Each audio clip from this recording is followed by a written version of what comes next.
Hey everyone, welcome to the Geek Access Podcast, Episode 3. I'm joined today, as I always am, by Corey. Hello. And Brandon. I can't even get the intro right. Hello. And we'd like to welcome back Kyle as our returning special guest. Hello. And we're here again. We're here for week 3, and we're here to discuss video games. Got some movies to talk about today, got some tech to talk about today, and hang out with you for an hour. So let's not waste any time and dive right into it. Corey, how's your week been? It's been pretty good. Just finished Outlast and the DLC for it, which is pretty intense. That game is just a straight. You can't play it for so long. I liked it a lot, though. It was good. Very good. But I finished and live streamed it, so we have it up on Twitch. It's Twitch/Audio King. You can check that out. It's about 2 hours long, and it's one straight through run. It's pretty freaking scary. The feed me guy with the buzzsaw and the Mr. Groom. He was bad. I didn't like it a lot. That was a good one. I was impressed with that. Yeah, they picked some interesting people. How would you compare it to the Amnesia series, the first one? It's same caliber. Same caliber. Very similar. The camera feature is really cool. I just like that aspect, using the camera. Oh yeah, I'm sure. I mean, I'm not a huge horror guy, but as soon as I played The Dark Descent, I crapped myself. Like, the water monster. That was one of my favorite games. Yeah. Dark Descent was really well made, but I heard the second one wasn't that great. It's different. It was still good, and they've got another title coming that I'm looking forward to. What is it? I forget it. The name's escaping me right now. I'll get back to you. All right, that's fine. So that's all that's been going on with me this week. How's the gameplay with that? I heard Brandon bring up Amnesia, and that was more of a point-and-click adventure. Is that what Outlast is? No. Wrong. Amnesia is first-person survival horror. Right. Yeah. But you're not. There's no combat though, right? No. Point and click is you're doing it wrong. Okay. Yeah. It's an FPS basically point without and the click, shooter. Point and click with WASD movement controls. It's not combat based. Right. Yes. It's a stealth-based horror. Fleeing and being very fast. So is Outlast the same style as that? Yeah. It's first person, and you're like a reporter looking at this old asylum, and most of so you don't have a flashlight or anything, so when it's really dark you have to pull up your little video camera, and you're like walking around with that, and you turn on night vision, and it's pretty terrifying. Yeah. Oh, and the whistleblower is how your first guy, the reporter guy that you play as in Outlast, the DLC is about the email that got sent to that reporter to come to the place. It's a nice backdrop. Oh, it's like a prequel story-based thing? Yeah, no, it's really cool. And they follow up at the end to show what happened at the end of Outlast even farther. Oh, that's cool. So the ending's pretty awesome. That's cool. Now, this is PS4 you played it on? Yeah, and they actually just announced it for Xbox One as well. Cool. That they're going to release it. But it's on all platforms, PC as well. Oh, okay, PC cool. Master Race. It always is. Well, except for the games you don't have on it. Right. And it's on the Steam summer sale for half off. Outlast is $10 instead of $20. Oh, is it? Hey. Does that include the Whistleblower DLC? No, it's separate for $6.74. Well, still, and how much is the DLC on PS4? An extra 10? I think it was $8.99. $8.99. All right, so you're paying like about $12 off the PS4 price. That's not bad. No, it's not a bad deal at all. Not a bad deal at all. Well, cool. That sounds fun. Brandon, let's throw the mic over to you. I know you've been really busy this week, but the Steam summer sale. That's all anyone cares about right now. Taking advantage of the deals. The Far Cry, the XCOM, everything. Yeah, I've already grabbed Far Cry. I'd like XCOM since it's $7.50. Oh, XCOM's so good. I never did get around to it. That and Samsung's new the Tab S announcement, the new tablet that if I had the money, I'd like to replace my iPad with, but money will prevent me from doing that. But it looks really good, especially since I've had my S5, so I could like link them together, and it's got the ammo LED. It's got like an 8-core processor. It's got micro SD up to 128 gig, 1080p display. They're doing an 8-inch one and a 10.5-inch one. It's lighter than the iPad Air. Nice. And of course it's Android, so it's the KitKat. Yeah.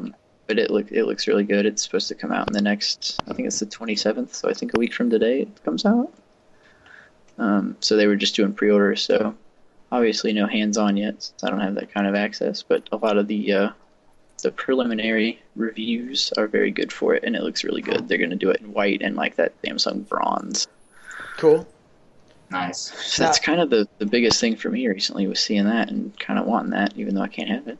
Now, how does that compare to the iPad? I know a lot of the Android tablets, a lot of people will criticize them because they're basically just large smartphones, in the sense that the apps on an Android tablet are just blown up versions of that phone app, whereas if you have an iPhone and an iPad, it's actually a completely different app, restructured from the ground up when you have it on a tablet. Well, that's also just kind of on the developer. Like, that's not the tablet's fault. That's more of the Android Arena fault. But I mean, yeah, it is kind of just in some ways it is just like a giant S5. Right. But I know it's they're large enough as it is. They're going to have a feature where you can actually, if you have an S5, is going to be the first phone that does it. If you have your phone near it, you can like send your texts and receive your calls from your tablet. Yeah. Nice. I like the idea of tablets, but I'm still not 100% behind the technology yet. They are just blown up smartphones to me, no matter what they are. I don't care who their maker model is, but it's just, oh, hey, I got a giant screen. Where's Awesome. Netflix, man? That's all I use it for. Netflix everywhere I go. And, In the kitchen. And Hearthstone, man. Well, you have to be iPad Apple Master Race in order to be able to play Hearthstone right now. See you later. Don't you own an iPad? It was given to me, but yes. I'm leaving because you own one. Wait, I own one. Well, that's cool. We'll get back to it. We grazed over that Steam scale really slow. But what are your notable titles on it so far? Brandon. Say it one more time. Sorry. What are your most notable titles on the Steam sale so far? I know we're only 2 days in, but. Oh, well, I mean, yesterday, like the daily deals that you can still get, they had XCOM for $7.50, Far Cry 3 for $7.50, The Witcher 2 for $4. Those are kind of the biggest three that are definitely worthwhile. Right. Payday 2 is only $10 if anyone doesn't have that. Payday 2 is also. Seriously? All right, I might have to grab that. And I know Final Fantasy 7 and 8, I think they've got it at $7.50. Right. Now, I haven't seen Payday on the front, so that's one of those sales that's just kind of buried under everything else right now, right? Yeah, it's under the front. Yeah, it's under top sellers on the main page. Amnesia Machine for Pigs is only $5 as well. Oh, there we go. Okay. Skyrim is once again down to $23. It's gonna keep selling. Right. Yeah, basically. Yeah. Oh, it definitely will. It definitely will. Cool. All right, well, last but not least, again, we have our returning guest, Kyle. Kyle, how's your week been? It's been pretty good.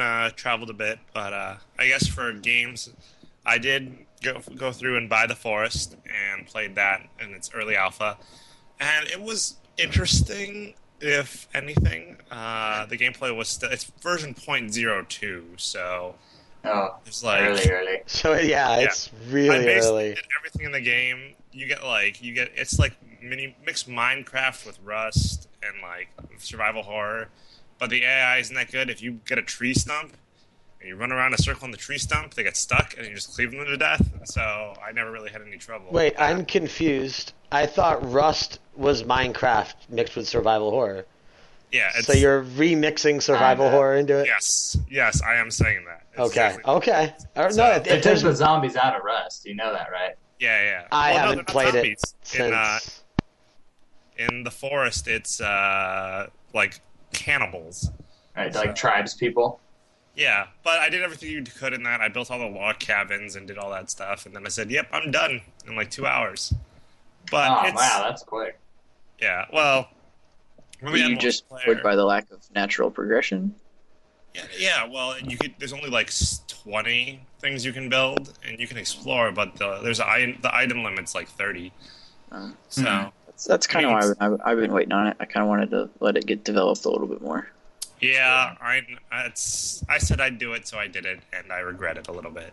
I mean, it goes back to our earlier talk about early development and releasing it to the public.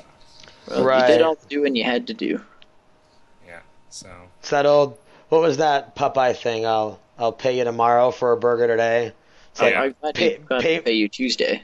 yeah, pay me today for maybe a video game in a couple months. exactly. But also, I guess for the Steam sales going on, and then I know the Xbox games for Gold just switched again. I don't know what it was before. Last month it was Max, The Brotherhood, Halo, Spartan Assault, and Dark Souls. Oddly enough. So Now, have they updated that yet? Like, is it up to par with the PS4 Plus? I know they're talking about getting there, but has it gotten there yet? Because the PlayStation Plus, they give you like AAA titles, sometimes that are only 2 or 3 months old, whereas Games for Gold has notoriously been known to give you like games that no one gives a shit about anymore. Yeah. I mean, that's the thing is that they're both trying. It's both companies are trying to compete with Steam sale, Right. trying to get you to try new free games, but same for PlayStation Network, and even I know Xbox is getting better with it. I know they had You Assassin's can't fight, Creed. Gaben. You can't fight. You lose every time. Yeah, exactly. Yeah. So they're just trying. It's trying to get saturation of different games. Right. It's Street Fighter 4 for what they're giving away this month. So again, I reiterate, games nobody cares about. Yeah, exactly. So Here's a fun thing. Ubisoft announced a Uplay companion app yesterday. oh Will it Oh, work though? yeah. I don't know. That would be a more important announcement. I'm finding out right now. I'm Oh, downloading. good. Keep us updated. They are lucky that I didn't realize that I needed Uplay before I bought Far Cry. oh yeah. I downloaded. I'm like, really, another one? But Yeah. it's all good. Well, that's Yeah. cool. Well, we seem to have had some. Oh, Kyle, before we forget, how was Florida, man? It was pretty good. It rained. It's kind of hot. No. Had ice cream, and which is not good because I'm lactose intolerant. So, Add Ah. ice cream, he says. Oh, I saw. I'm not gonna go too off topic, but I saw one of those E-Bombs World posts about like, if you think you're dumb, read this post and see how stupid these people are. And somebody made a comment on a Facebook post, and what they had meant to say was lactose intolerant. What they had typed was lack, L-A-C-K, toast, T-O-A-S-T, and A-N-D, tolerant. So it was lactose and tolerant. Nice. Nice. That was my humor. That was my humor for that day at work. I got a pretty good laugh out of that. So the Uplay app works, but I don't think you really do much with it. Like, you can chat with your Uplay friends, and you can unlock the rewards if you have Uplay credit, and you can like browse the store. yeah, Oh, I'll admit, okay. I do like the Uplay unlock stuff where you can like achieve points and use to unlock new. Yeah, I do like that a lot. It's neat. But other than that, it's just another system of logging. It's like your it's like Steam Light. Yeah. Seriously. Right. That's funny. So, well, did anyone see the new Steam video using the Source Filmmaker? The expiration date. No. Oh. No. You remember all the Team Fortress 2 meet the. Yeah, I know all the Fire meet the up. medic. Yeah, Yeah. they did a trial run of using all those characters in like a 15-minute narrative. It's actually really funny. So. What's it And, called? Expiration date. The premise is tumor and bread. So, Interesting.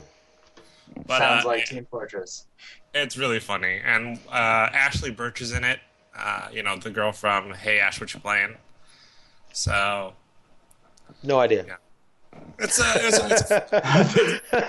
a funny 15 minutes. So All right. Have to watch that.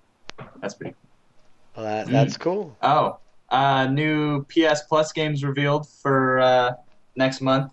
All right. They're going to be Strider. If that's more of it plays like Metroid, basically, getting upgrades and big area in a huge map, and you have to backtrack if you get an upgrade. And this you was get called to this area. Strider. Strider. Okay. Strider. PS3, PS4, PS Vita. PS4. Yep, Okay. PS4. Cool. And the other one is Towerfall Ascension, which is more of a multiplayer-based game, but it's like archery combat. It's like shooting bows at it's a big map, and you got 4 players, and you're coming at from each corner. You kind of battle each other. Right. It's a brawler. It's fun. Nice.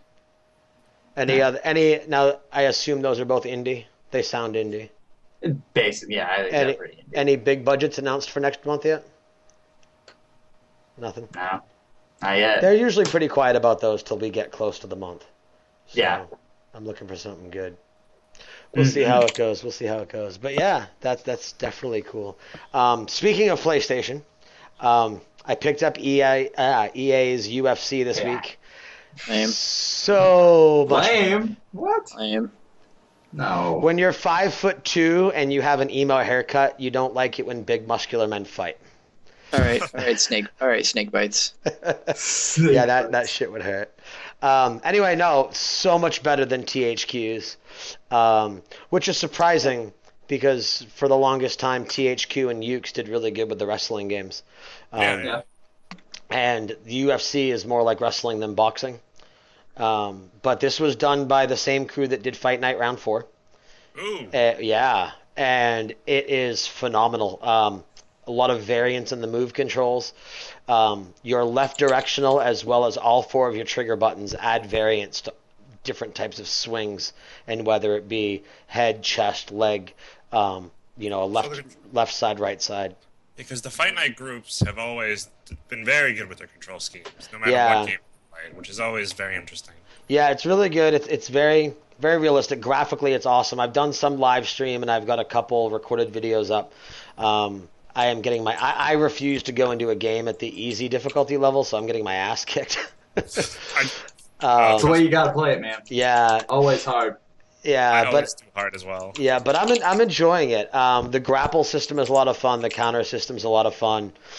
It really pulls you right into the game. When you're doing career mode, you can actually get live video from Dana White and other combatants that will obviously pre-recorded videos that will address something that just happened in your career, and they'll talk to you and walk you along, which is pretty cool.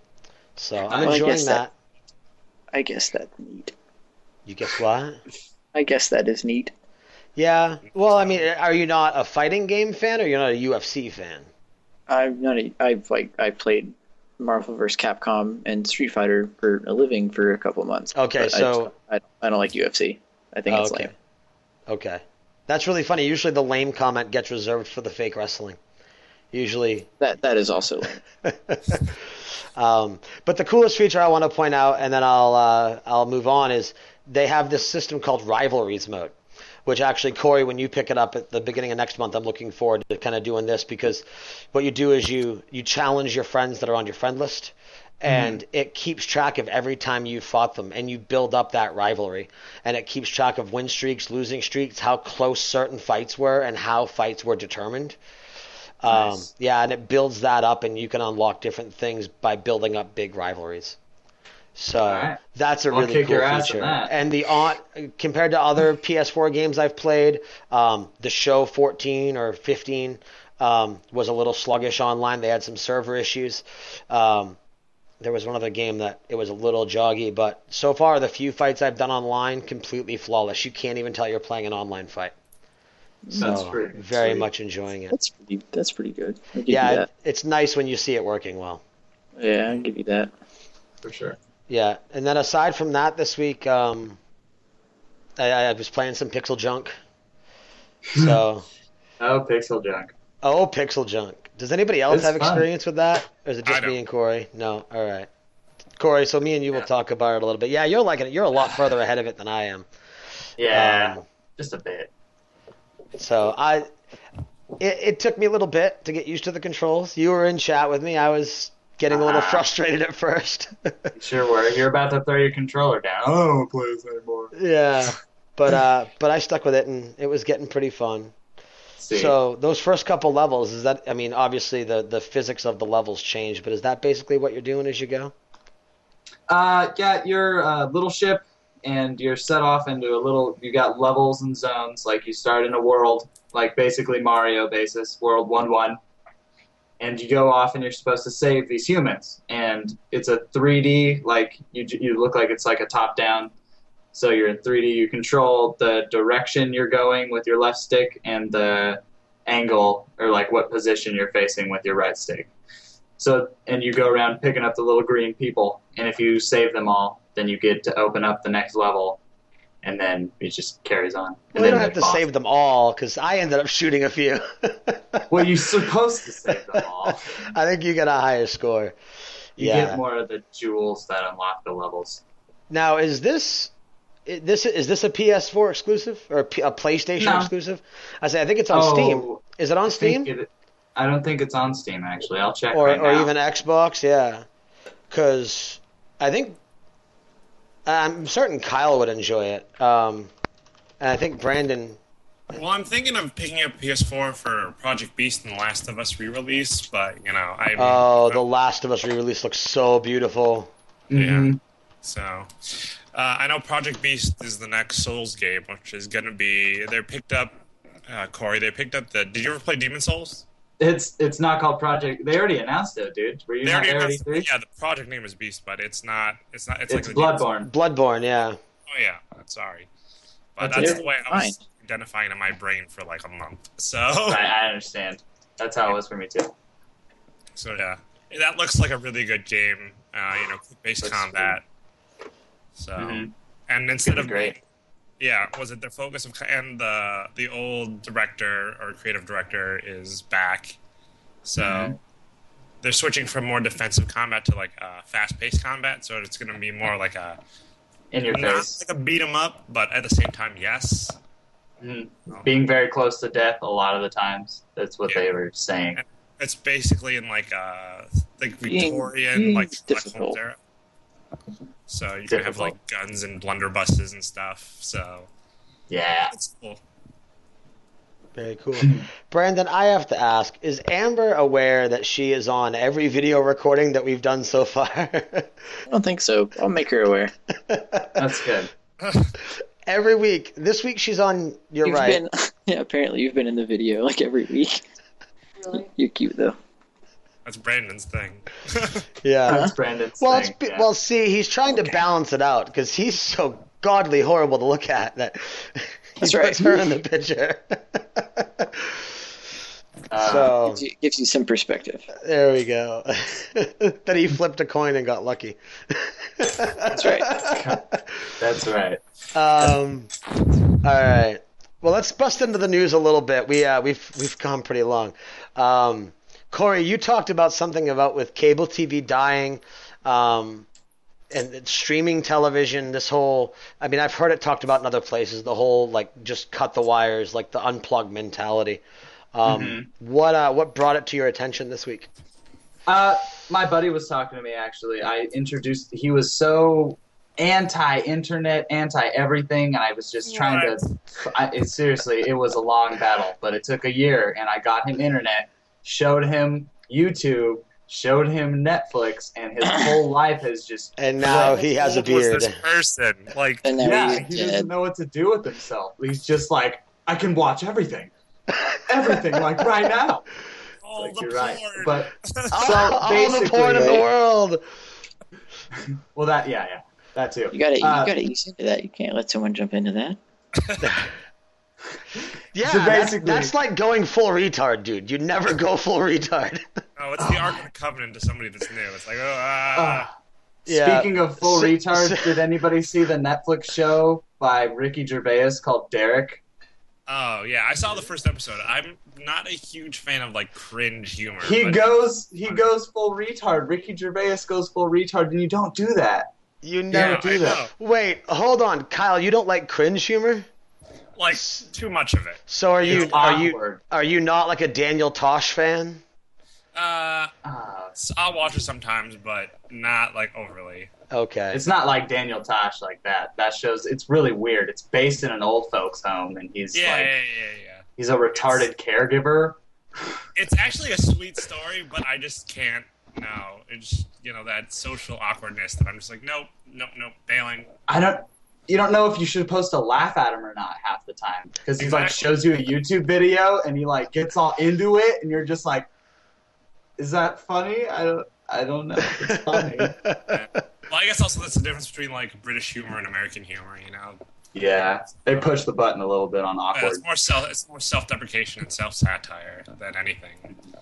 So I was like, oh, we can't make fun of people. Well, we can, but we just can't tell it to their face. So. Yeah. All right, so back to this death of cable TV. So I showed him all of this, and I asked him, why do you still have your TV if now you have all this and you don't know what to do with yourself? He's like, sports. That's the only thing TV has left. Right. I feel like and primetime channels is the only thing I could think of, like HBO and Showtime. That's it. And besides that, like the devices that are out now, like what's that thing? The Google Chromecast. The Chromecast, just plug it in the side of your TV, sync up any phone, you got YouTube, Netflix right there. Right. And then you've got your game cable consoles, you've got the Apple TV, you've got the Amazon Fire TV. Like, yeah, you can do that with virtually anything now. And the prices for TV is ridiculous. Well, yeah. I think it's more of a movement away from, those substructures of like networks and TV and broadcast are coming back, but in the new technological form of like the internet. Because there are news networks that are, YouTube internet-based. Yeah, like SourceFed or, all these other, kind of groups that are just redoing it because running stuff on TV is really hard. Right. It's just silly. I don't think we're like I understand your phrasing of the death of cable TV, how and everybody overuses that, and I'm not criticizing you for it, but I think that it's one of those things where I understand what you're saying, and I agree with the point you're bringing up. It's going to be one of those industries that we see stagger and fall, but I think it's going to hold on to that small percent, the same way that newspaper companies are still in business because old people are stubborn and don't want to buy a computer. People who still have dial-up. Right, people who still have dial-up, or people who live in the middle of, you yourself where you are. I try and call you, and we get disconnected every 5 minutes. So so there are people that are still in those areas. And then you've got other areas where you've got Google Fiber, and people just it's like they're cruising on the internet, and I can't wait till it goes everywhere. But no, we're definitely getting there. I actually just recently got rid of my cable box. Yeah, I did. Look at that. The big thing, because see, I have my Apple TV, I have Netflix, I have Hulu. My daughter has her Disney stuff, and a lot of that's on Netflix. The big reason why I kept it was for wrestling events. The weekly TV shows I can just read about on the web. I don't care. But when there's a live pay-per-view that I want to watch, for example, like the Big Six, like the SummerSlam or the WrestleMania or Royal Rumble, whatever, up until a few months ago, the only way to see those was to order them on pay-per-view. Now you get the WWE Network app, pay $9.99 a month, and you get every pay-per-view for free. So not only does it save you money, because instead of paying you get every pay-per-view for $10 a month. As opposed to paying $50 per pay-per-view. Well, people kept doing it, so right. You're obviously easily entertained and gullible if you're into that, but that's another story. Hey, it's a nostalgia thing, man. Anyway. I've seen every WrestleMania since the very first one. Anyway. It's more of the evolution of how media is delivered than anything. Yes, cable networks, I think they, especially with like all these conglomerates like Comcast and stuff like that, they're still, while TV and stuff on broadcast to you via cable box is dying, they still have a pretty good stranglehold on like how media and internet and information is transferred. So, Right. and those companies aren't going to die, but We're going to see them start combining. I mean, we've already seen it. We've got AT&T buying up DirecTV. yeah. So And you're going to see those combinations happening. And now we've got, who is it? Comcast is buying Time Warner, which is just merging two of the same, but it's just going to make them more powerful. Right. It's all just kind of they're just beating a dead horse till Google comes in and takes everything over. But yeah, they're the big evil empire now. So Until that happens. yeah, until that happens, we'll let Skynet take care of it. right? That's what I was trying to think. Yeah, Google is the real life Skynet. That's why I love all the Apple haters that are Android fanboys that are like, oh, you support the man. It's like you support Google. They're the ones taking the world answer over. Is everyone's the man. It Right. doesn't matter. Right. The man's everywhere. Except for us, which is why we're on this. Windows Phone and Linux. Yeah.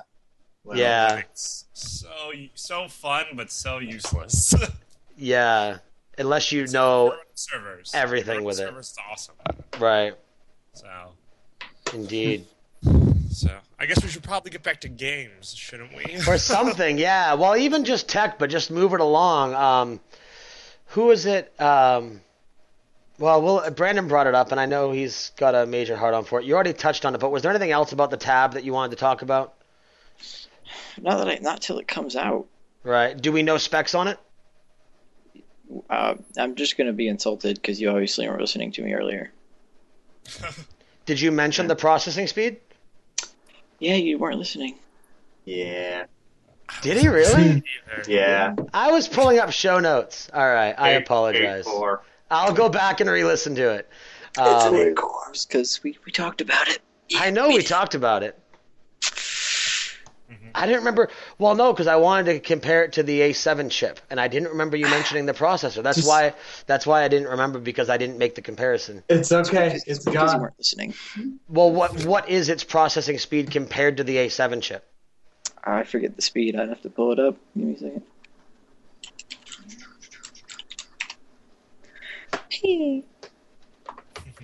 So upset with you. You're such a piece of crap. I am. Useless. Utterly. It's the 8-core 1900 megahertz Okay. ARM Cortex A15. Nice. Very nice. And it's got 3 gigs of RAM, a built-in 32 gig, and then micro SD capacity up to 128. Wow, it's faster. It's faster than the chip in the iPad Air. 8 Of course. megapixel camera on the back and a 2.1 on the front for selfies. The resolution on the actual 10.5 screen, the Super AMOLED, is 2560 by 1600, and the camcorder will take 1080p HD video at 30 frames. That's pretty standard. That's still cool that it has that. Yeah, it's got the little fingerprint scanner that they had in the S5 as well. Sweet. All right, now I'm So just going to insult you again, or you didn't mention this. What's the MSRP on it? Do they know yet? Yeah, I'm in front of me. The 10.5 inch is $499. I think the 8 inch is $399. What's and their this, Wi-Fi is that only 16 gig or 32? it only comes in 32, I think. Okay. That's Um, only 32? It doesn't come with anything larger? It's got the 32 and then the micro SD capacity. Oh, the removable that storage, your yeah. precious iPads don't have. That's okay. I have a 128 gig iPad. What do I need removable storage for? Paid what, $800 for? Yeah. 930. Yeah, sure. And then Steve, buddy. Oh my. Steve. Wi-Fi only at first, and apparently they've got like LTE models for carriers coming later this year. Cool. All right. Which is what I'll probably wait for. Since if I was a anything. douchebag and apparently wasn't listening to that 5 minutes, Kyle, you wanted to talk about the Amazon Fire Phone. Please tell me we haven't talked about that yet. No, we haven't. I mean, that looked like a everyone knows at E3 Amazon made an announcement that they're releasing their Fire Phone. Right. So it's more of an expansion into like, I do think Amazon should be expanding into that market. I think it's just a venture that they're going to see if they're profitable. But at the same time, smartphones are smartphones. They're a relatively simple formula that you just need hardware, and it's one of those things where I'm a little hesitant. But then again, Amazon's making drone delivery. So what do you guys think? Oh, I hope so. I like it. That'll be cool. I think it looks neat. I would definitely want to hands-on with it, but I think it looks cool. Like the directional perspective thing is neat, but I think it's probably more of a gimmick than anything. Yeah, right. Like it's probably not something I would want every day. It would be one of those things where it's like, oh, this is cool, and then it gets annoying.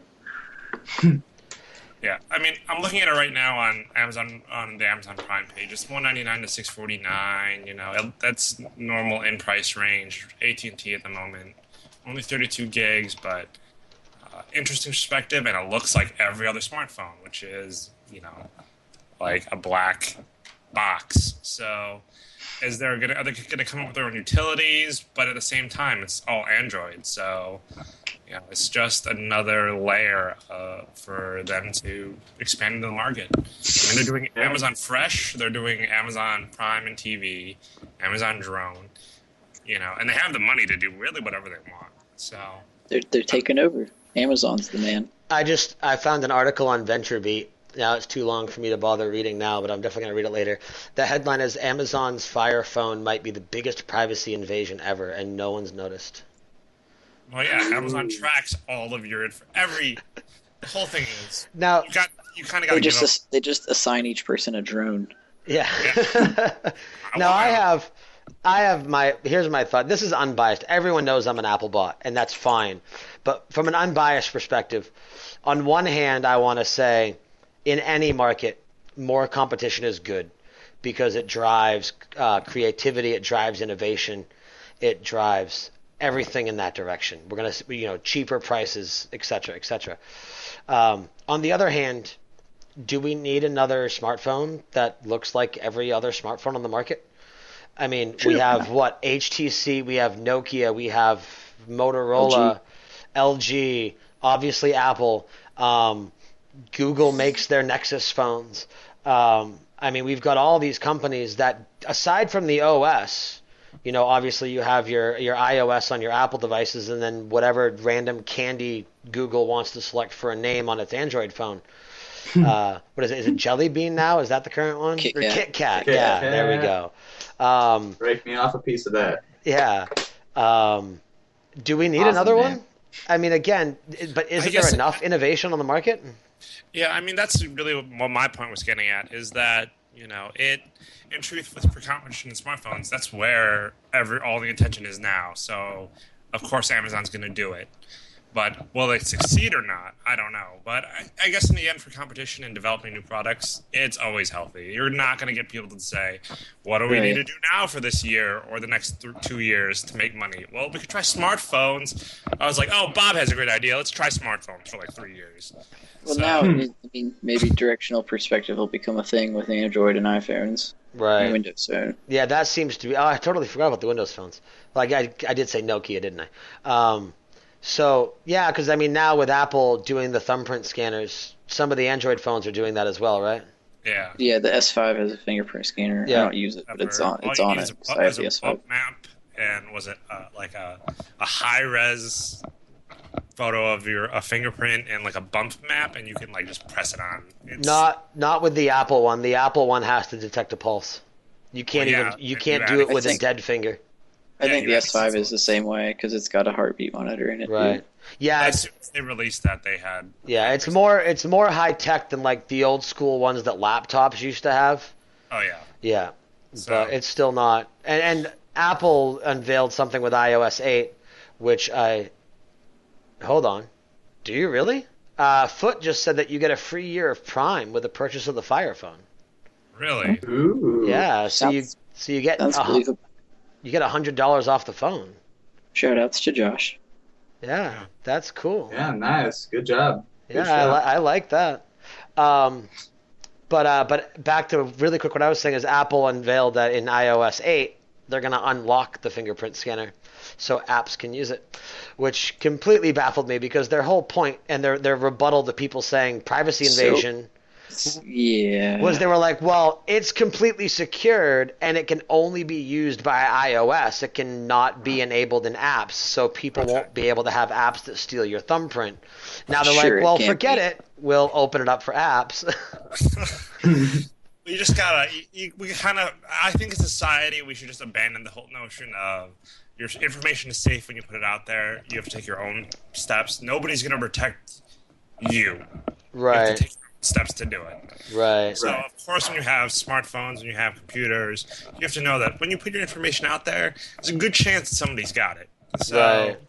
it's just change. It's one of those just habits that were like, oh, we should give it to the companies to protect us. Yeah, that's BS.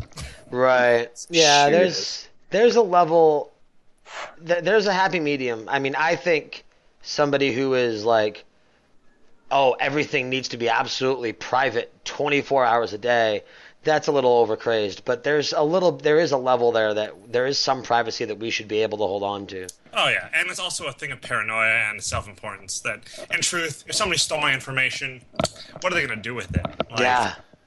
I'm totally useless on like a meta level. Yeah. So The it's like, worst well, that's going to my happen credit- is you're going to get my credit score up. That's all that's going to happen.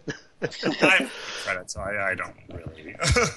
So, Right. but it's one of those things where people are constantly worrying about. I mean, this is the day and age. You have the government looking at your stuff. It's obvious.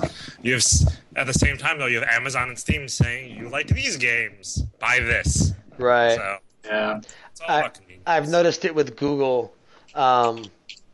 Whenever I go to a web page, like I went and bought one of those new wave cookers, or I'm going to be buying one, but I looked at one. It's a cooking thing. It's irrelevant. But anyway, and the very next day when I went to mmochampion.com, for the first time ever, I saw an ad in the upper right corner for a new wave cooker, and it's like, we want you back. Come buy one. It's like, way to browse my cookies. But yeah, and it is getting. But see, I don't have a problem. Same thing happens with my porn. Nice. Way to be. Well, no, I'm reading. Yeah, I didn't. I probably should have clarified that I wasn't the one saying that. Sure. Lying. It's been said. But again, on one hand, there's that part of me that's like, well, okay, they're obviously watching everything. But there's the other part of me where they know that I'm interested in that. I went to that website. I would, if I'm gonna have advertisement, I would rather it be targeted advertisement. Yeah. I want to see an advertisement for something I may buy. You know Yeah, what it's I all mean? automated. That's the thing. It's all a couple lines of code, and that's how they develop it. But at the same time, let's take a look at Uplay and pairing, advertisements with video games. That's going to be a thing now. I mean, before you had City of Heroes making billboard, people could pay to have billboards in City of Heroes. Right. And people were like, oh, that's crazy. And then when City of Heroes went free, everyone didn't complain.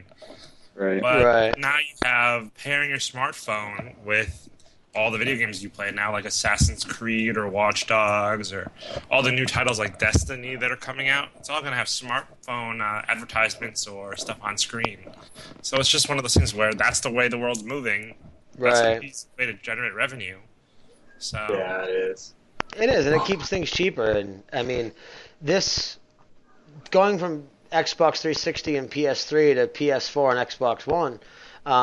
I believe it's the first generation where we didn't see a $10 or a $5 or $10 jump in the cost of the games. yeah, Because they were 50 for a while. The only system that went up higher was N64 went to $59.99 because it was cartridge and they were more expensive to produce. But once everything went disc, everything was $49.99. PS3, Xbox 360, we went to $59.99, and we didn't see that jump with this new generation. On top of that, we saw the PS4 come in at a launch price of $300 cheaper than what the PS3 originally launched at. One, hardware is getting cheaper, but two, I think a lot of that money comes from the advertising deals that they're signing. Well, all the Xbox One and the PS3 and the PS4 sold at a loss, like at like certain cars or like smartphones. Smartphones are actually very expensive to produce, but with like how they do subscription plans, they get their money back eventually. Right. One of the biggest things that I see, with like how video games have only grown like $10 in the last generation, they really haven't met up with inflation. So still, in general, most game designers and publishers rely on sales. Right. Or, as they're coming along, the new pay for DLC. So, Yeah. See, I don't have a problem with that. I mean, that's definitely another topic for another show, but I don't, as long as it's not release day. Like release day content, I have a mild issue with, but but It's annoying. You gotta think though, the fact that that game went gold a month and a half, 2 months before it launched. yeah, So I know. And they they're usually so done they that had much 2 before months. launch. Yeah, they had 2 months to work on that DLC prior. I mean, sure, they could say, hey, and a lot of the times that gets thrown in as pre-order content. It's like, well, we'll give you this as a pre-order bonus, but if you don't pre-order it, you have to pay $5. But there's also companies, and I'll have to get examples for next time, that do it and release it launch day because they still worked on it, and just do it for free and still succeed.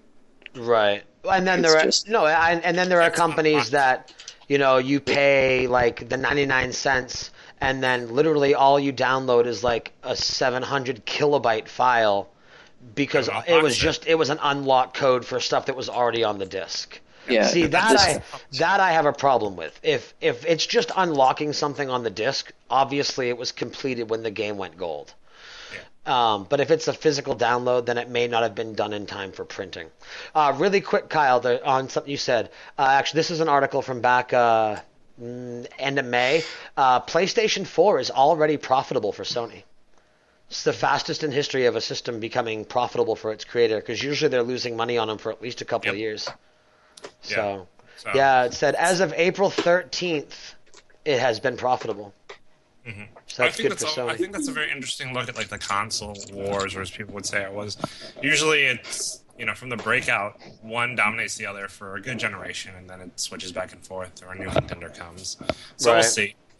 And I think, in truth, there's not that many like soul titles that are too, like at E3 they had whatchamacallit, like Destiny and all those were multi platform games were advertised on certain like consoles. So I think we're kind of fading away from that. Right. Yeah, we're getting there. It's getting to be that everything's it's a big melting pot when it comes to media right now, and it's either going to be really amazing in the next 3 or 4 years, or it's just going to be a major fucking headache. So we'll see how it turns out. Just stick with PC gaming, Master Race. That's it. Ooh. I prefer it. I really do, but there are those games that you just can't get. Or that just never run well on, like sports games, even if it's just a direct port, never run as good on PC. Yeah. And then there are all. I'm a big baseball fan. But I can't play heavily into sports games. You're not worthy of the Master Race, so you can be dismissed. I wouldn't say heavily, but I enjoy my baseball games. I enjoy my football games. You're dismissed. That's all I have to say. I've never played sports games. Yeah, it's probably because I never played them in real life, so I was never a fan. I was never a fan. Sports were fun. Yeah, I preferred my digital competition. So really quick, we're getting ready to go over here. I know the one last thing somebody wanted to bring up was how Origin is trying to slowly catch up at Steam by grabbing onto their coattails. They're trying. They're kind of attaching themselves to the idea of the free game on a weekend thing. Right. And so they've started it with Titanfall, so you can download and play it for 2 days for free. Right. And if you decide you want to buy it, you can buy it, and all your progress carries over. Which Titanfall is actually on sale through them for $30 right now. Right. I just want the Kaiju update. Now, did you buy that? No, I played the beta and I liked it. Okay. Yeah, because I know it had, excuse me, it had some issues on PC when it first launched. But I believe, and actually, damn, I think we brought this up last week. You can actually play it in 4K now, can't you? On PC. Yes. Yes. You can. As opposed to 700 on the Xbox One. Right. Because I know the B Team guys is. Nate knows that we did that. There's like 20 to 30 of us that did that. Right. And it's a really solid game. However, you can run through the content very quickly. Right.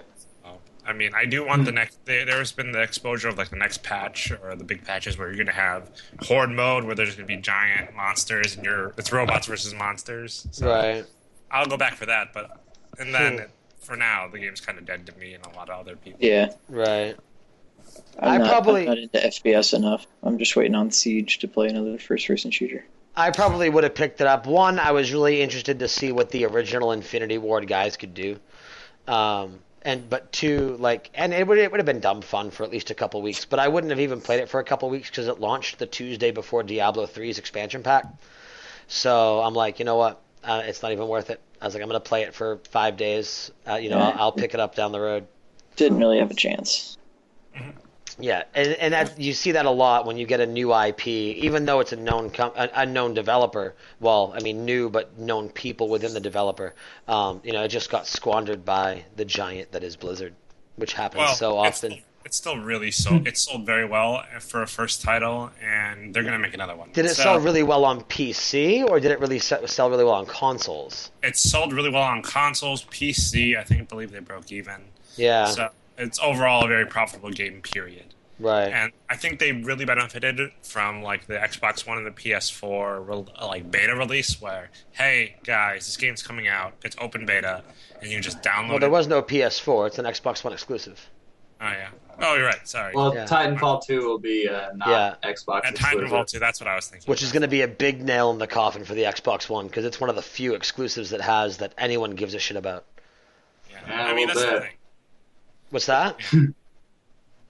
I said, my previous argument of exclusives, I think they're going to go the wayside in the future. I hope not. That I think is a big driver for competition, and we won't get into this too much. We're getting close to time, but because not only are you competing with the other developer, but you're competing with the other consoles. So you have two sales figures to worry about. So not only does your game have to, let's say Titanfall, and let's say, this is a totally bad comparison, but let's just say Titanfall and Killzone, just for the sake of argument. So you've got those two developers. Now, if they were both multi-platform, their respective developers' train of thought would be, okay, we need to make our game better than Titanfall. However, because they are platform exclusive, the developers of Killzone or Titanfall, depending on whose mind you're in, they no longer are saying, okay, we just have to be better than Titanfall. We have to be good enough to convince the gamer to spend $60 for our title and $399 for the new console. But that's not really the worry of the developer. Only very specific subsidiaries of, say, Microsoft or Sony should worry about that. You're not going to hamstring most developers by saying, hey, we just want you to develop for one console. I think you are with those contracts. I think Naughty Dog and Insomniac Games. Actually, I don't think Insomniac is PS exclusive anymore. But they are deeply, deeply ingrained. And Sony has a really good reputation with that. That's why Bungie basically told Microsoft to piss off because Microsoft was paying more for early access to maps for COD than they were paying Bungie for the Halo license. So it was a slap in the face. I mean, obviously COD is more popular, but it was a slap in the face to Bungie, and now we get Destiny on PlayStation out of the deal. So it's pretty exciting. Anyway, I think that's going to wrap it up for the week. We are getting pretty close to that time. What's that? Said I do believe so. Yeah, we're getting there. We're a little over on the live feed, but I know I started the broadcast a little early too. Brandon, any final thoughts for the week or any previews of what you might be talking about next week? I would look forward to Valiant Hearts because that comes out on Wednesday, and that's something I'm very excited for. The Ubisoft, the side-scroll comic World War I thing. Cool. Yeah, definitely that. Is that going to be on Steam? Yes. $15. It's only, I think it might be only Steam. I'm not sure, but that's where I'm going to have it anyway. I wonder if they'll do something with it with the summer sale, because I know that Dead Rising 3, which just got announced, they actually have the pre-order on Steam summer sale. Nothing so far, but I guess we'll see. Yeah, Either way. We got 10 days left. Cool. Oh, yeah. 4 days left till release, but yeah, 10. Well, I meant for the summer sale. Yeah. Yeah. Corey, any final thoughts for the week? Just saw this game. because it's basically my job as a custodian. Visceral cleanup detail. Have you guys heard of that? I've heard of it. Are you a Mexican? Oh my god. No, I'm not. I'm a custodian. No, at a high I school. meant the main character in the game. No, it's okay. Step into the boots of a space station janitor tasked with cleaning after various horrific sci-fi horror events. So like, right now. Yeah, it looked really funny. Oh, it's on sale right now for Yeah, it is. $6. Yeah. it Visceral. looks hilarious. Yeah. So it looks like you're. There's Yeah. multiplayer. It's similar There to like is? the Santa Carnage one, right? Where like Santa Yeah. like play the game and Santa killed all the elves in like horrible, messed up ways. Yeah, and you have to clean up after them in a DLC for this game. And then there's one for Shadow Warrior as well. Now, you know what I'd like to see? I would like to see a version of co-op where if me and you were playing together, I could go through as the gunman killing all the aliens, and the more I kill them and the more I splatter them, the higher amount of points I get. You come in the level behind me, cleaning up my mess, and the more you clean it up, the more points you take away from me. So you kind of have that co-op battling aspect to it. I'd That rather would be shoot that'd be things interesting. than be a mop. Yeah, I'd rather shoot things too. That'd kind of feel like a one-sided battle. You're like, this is lame. well, what you would do is you'd flip-flop. Next round, you'd flip rolls, and then whoever walks out with the okay. highest points. Like, Yeah, the no, more of that's- the gore you clean up, the more points you take away from me. And then I try and take away more points from you in round 2. That would be a pretty interesting flip-flop game. Mario Sunshine. Mario Sunshine, yes, with blood and guts. The one thing that would have Fun. made Mario Sunshine better. Yeah, agreed. Kyle, what about you? Any final thoughts? Anything coming up? No, not really. I mean, gaming news, summer sales, obvious, you know. Right. So we'll see what other rolls out, and I'm sure there'll be other things on the block for talk. You know, Cool. So, And I assume we can look forward to having you as a guest again soon? yes. Awesome. Awesome. All right. Well, again, guys, that does it for week 3. Corey can be found on Twitter at IG_AudioKing, and you can also follow him on Twitch TV at twitch.tv/AudioKing. He does some Let's Plays, does some live streams, posts up some highlights. Brandon can also be found on Twitter at John1Renicus, RENICUS, and the number 1 is in there as well. You can watch him on Twitch, twitch.tv/John1Renicus. Check him out. He also does some live plays, does some Let's Streams. Yeah, Let's Plays live streams. There we go. Sure. Yeah, and you can follow me on Twitter at IG_Nate Ward, and whenever I do my live streams, they're right on this channel here, which is twitch.tv/AintGeekStudios. Before we take off, I want to thank JC Monkey for doing our artwork. You can find him at jcmcomics.com, and you can follow him on Twitter at jcmonkeyd3. And I want to give one last thanks to Dustin Bayette. He did our audio intro. You can find him at Bayette Music on Twitter. It's BEYETTE. I always end up spelling it wrong.